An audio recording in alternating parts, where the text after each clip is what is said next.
So then, why does the music industry accept artists like Eminem, which is a white artist, but not accept Macklemore? Question. Um, I think part, and this goes back to the argument about like mockery, and also something I didn't talk about before: authenticity. M- most most African Americans, especially those who are into hip hop and rap, accept Eminem because he's authentic. So he does not make a mockery at all. They don't see him making a mockery of the black experience or the cultural experience, and they see him as somebody who grew up. He grew up in the bad parts of Detroit. He grew up in 8 Mile. He grew up among blacks. He embraced that lifestyle, and he doesn't try to pander to to white society or try to pander to a white audience. Now, Eminem was interesting because he got a huge white following. White suburban America fell in love with him.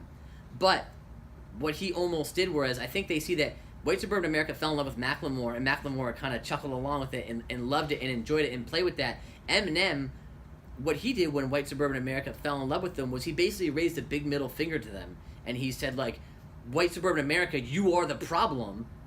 And so he was always authentic from day one, kind of about the way he felt about certain issues, and because he grew up in a oppressed culture, and so it makes me think like it's not so much just about the skin color; it's about the culture that you represent. Whereas Macklemore, he grew up a little bit more well-to-do, came out of a nicer area. He came out of Seattle, which is the bastion of whiteness in America.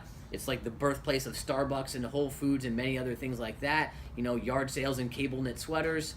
So he doesn't portray anything authentic about the African American experience other than that he borrows from many early rappers and he brings people into guest track, do guest tracks on his stuff, and that actually just infuriates many African Americans more because they see this white guy who's bringing in these like famous black rappers or really great black rappers who can't even cut it on their own and can't break into the white music market. But if they guest up on a Macklemore track, all of a sudden all the white kids are now bumping their stuff driving around, and it's like, this is a guy who couldn't even get into the white music market, but he comes in on Macklemore's shirt tails, and he's probably 10 times more talented than Macklemore, and this is how he has to get in. He has to basically beg his way in through the back door. I think there's a lot of that goes on. Yeah, so I think Eminem just comes across way more authentic, and he doesn't pander to white suburban America or try to bring them into his experience. He says, "This is my experience. Take it or leave it. I don't care if you like it or not." So we said that Eminem came up in a bad neighborhood. He was poor. He just had it rough. Okay, yeah. Almost as if the same how we would say an African American person grew up in the hood. Now Mm-hmm. I don't know much about the Malcolm Moore. Macklemore, yeah. But how did he grow up? I mean, I know because I've read some interviews with him and stuff like that, and it's almost like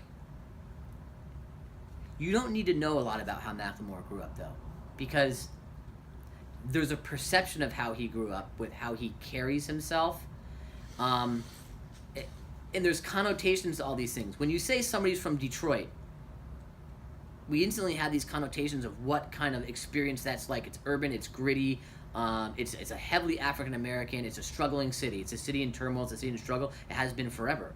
When you say somebody's from Seattle, you get this totally different image. So Macklemore could have grown up in the ghettos of Seattle, but it wouldn't matter because he's coming from a place of privilege, and he's then trying to tap back into things that are all kind of like out of his lane. It comes back to that idea of like, can you step out of your lane? And I just said before, like, well, it's not fair. You should